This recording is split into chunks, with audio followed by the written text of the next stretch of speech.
Hello class 12। इस समय जो है हम रामधारी सिंह दिनकर जी की जो है काव्य है पुरुरवा, उसका अध्ययन करने जा रहे हैं। इसमें उर्वशी और पुरुरवा के बारे में वर्णन है। उर्वशी एक स्वर्ग की जो है अप्सरा है और उनकी भेंट पुरुरवा से होती है। दोनों जो है एक दूसरे को देखते हैं तो पुरुरवा को जो है उर्वशी से जो है प्रेम हो जाता है और वो अपने बारे में अपना परिचय इस प्रकार उर्वशी को दे रहे हैं। तो चलिए हम देखते हैं यहाँ पर क्या लिखा हुआ है। कौन है अंकुश, इसे मैं भी नहीं पहचानता हूँ। पुरुरवा अपना परिचय देते हुए कहते हैं कि अंकुश मतलब होता है जो हाथी को नियंत्रण करने के लिए किया जाता है, मतलब किसी चीज़ को नियंत्रित करना। ठीक है, तो यहाँ पे पुरुरवा कह रहे हैं कि मेरे ऊपर किसने अंकुश लगा दिया है, मैं उसे नहीं पहचानता हूँ। पर सरोवर के किनारे कंठ में जो जल रहा है उस तृषा उस वेदना को जानता हूँ। पुरुरवा का कहना है कि सरोवर मतलब तालाब, कंठ मतलब गला, तो सरोवर के किनारे जो मेरा गला जल रहा है उस प्यास उस वेदना को मैं जानता हूँ, क्योंकि यहाँ पर उनकी भेंट जो है उर्वशी से तालाब के किनारे हुई है।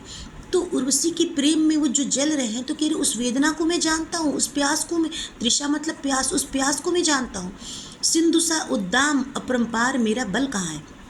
उद्दाम मतलब ताकत होता है, तो कह रहे हैं कि मेरी जो ताकत है, मेरी जो शक्ति है वो सिंधु मतलब समुद्र के जैसी है। उद्दाम मतलब ताकत। अपरंपार मेरा बल कहाँ है, मेरी ताकत मेरी शक्ति अपरंपार है, वो बल मेरा शक्ति कहाँ है। गूंजता जिस शक्ति का सर्वत्र जय जयकार, चारों ओर मेरी शक्ति का जय जयकार गूंजता रहता है। उस अटल संकल्प का संबल कहाँ है, अर्थात वो शक्ति जो संकल्प लिए हुए अटल शक्ति थी, उसका संबल उसका सहायक कहाँ है। क्यों मेरी शक्ति छीड़ हो रही है, अर्थात वो मेरी शक्ति कहाँ चली गई है। ठीक है, संबल मतलब सहायक होता है। ठीक है, अटल मतलब जो सत्य होता है। तो मेरी शक्ति जो चारों ओर गूंज रही थी वो एक अटल शक्ति थी, उस संकल्प से भरी शक्ति थी, उसका संबल उसका सहायक कहाँ है। ठीक है, यहाँ पर बार बार जो है आपका प्रश्नवाचक चिन्ह लग रहा है, तो किसी काव्य में जब प्रश्नवाचक चिन्ह लगे तो वहाँ पर प्रश्न अलंकार होता है, ध्यान दीजिएगा। ठीक है, अब यहाँ पे क्या लिखा है, यह शिला सा वक्ष है चट्टान सी मेरी भुजाएं। तो पुरुरवा कह रहे हैं कि मेरा वक्ष मेरा सीना कैसा है, शिला। ठीक है, शिला मतलब पत्थर की जैसी है, चट्टान सी मेरी भुजाएं। चट्टान देखिए कितना मजबूत होता है, तो पुरुरवा कह रहे हैं कि मेरी भुजाएं मेरे हाथ चट्टान की जैसी है। सूर्य के आलोक से दीप्तित समुन्नत भाल, आलोक मतलब प्रकाश होता है। ठीक है, आलोक मतलब क्या होता है, प्रकाश होता है। दीप्त मतलब चमकना होता है, समुन्नत मतलब उन्नति प्राप्त करना, भाल मतलब मस्तक होता है। तो यहाँ पर पुरुरवा कह रहे हैं कि मेरा जो भाल है वो सूर्य के प्रकाश से दीप्तिमान हो चुका है, उन्नति प्राप्त कर चुका है। मेरे प्राण का सागर अगम है, अर्थात प्राण मतलब होता है ताकत। ठीक है, क्या होता है प्राण मतलब ताकत, तो मेरे ताकत का जो सागर है अगम, अगम ये होता है जहाँ पर कोई पहुँच ना सके। ठीक है, अगम मतलब जहाँ कोई पहुँच ना सके। तो पुरुरवा कह रहे हैं कि मेरी ताकत ऐसी है जहाँ पर कोई पहुँच नहीं सकता। उत्ताल और उच्छल है, उत्ताल मतलब मेरी ताकत कैसी है, उत्ताल मतलब ऊंची है। उच्छल, उच्छल मतलब कैसी है, साफ और सुधरी है।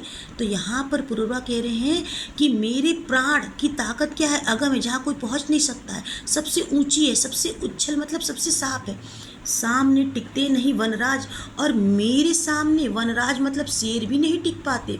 पर्वत डोलते हैं, सारे पर्वत मेरे सामने कांपने लगते, डोलने लगते। कांपता है कुंडली मारे समय का व्याल, व्याल मतलब होता है सांप। ठीक है, और समय का सांप यहाँ पे लिखा हुआ है। तो क्या होता है, जब सांप डर जाता है तो वो कुंडली मार लेता है, अपने आप को जो है छोटा करके, अपने आकार को जो है अपने आप को लपेट के बैठ जाता है। तो यहाँ पे कह रहे हैं सामने टिकते नहीं वनराज, शेर मेरे सामने नहीं टिकता है, पर्वत डोलने लगते हैं, और कुंडली मार के सांप मेरे सामने कांपने लगता है। मेरी बाह में मारुत गरुड़ गजराज का बल है। तो यहाँ पर पुरुरवा कह रहे हैं कि मेरी बाह मेरी भुजाओं में मारुत, मारुत किसको बोलते हैं, हवा को बोलते हैं। ठीक है, हनुमान जी को बोलते हैं। तो हनुमान जी के जैसा मेरे बाह में बल है, गरुड़ के जैसा बल है, गजराज के जैसा मेरे हाथों में बल है।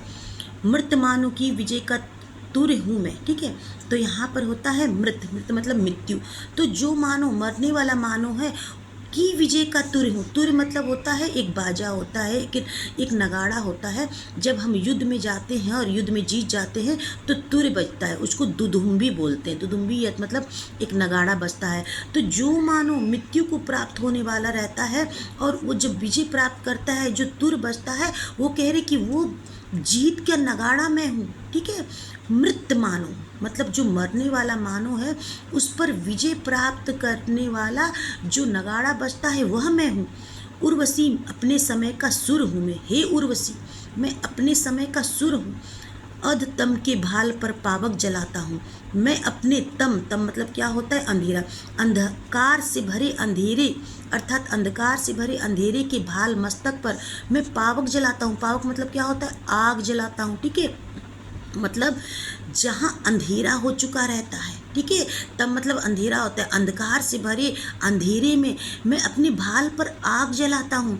बादलों के शीश पर सयंद चलता हूँ, और बादलों के शीश पर मतलब मैं बादलों में भी क्या करता हूँ, सयंद मतलब रथ से चलता हूँ। सयंद मतलब क्या होता है, रथ। मतलब मैं बाद में अपने रथ को कहाँ चलाता हूँ, बादलों के ऊपर चलाता हूँ, ठीक है। बादलों के शीश मतलब बादलों के ऊपर मैं रथ से चलता हूँ। पर न जाने बात क्या है, तो अब यहाँ पे वो कह रहे पर न जाने क्या बात है, इंद्र का आयुध पुरुष जो झेल सकता है। तो यहाँ पर पुरुरवा कह रहे हैं कि मैं इंद्र का आयुध, आयुध मतलब होता है वज्र, मैं इंद्र का वज्र भी सह सकता हूँ। पौरुष, पौरुष मतलब शक्ति होता है, मेरी जो शक्ति है इंद्र का आयुध भी झेल सकता है। सिंह से बाहें मिलाकर खेल सकता है, और शेर से बाहें मिलाकर मतलब शेर से जब दोनों का सामना होगा तो बाह में खेलते खेलते वो शेर पर विजय प्राप्त कर सकता है। फूल के आगे वही असहाय हो जाता है, मतलब हे उर्वशी तुम फूल हो और तुम्हारे आगे मैं असहाय हो गया हूँ, शक्ति के रहते निरुपाय हो गया हूँ।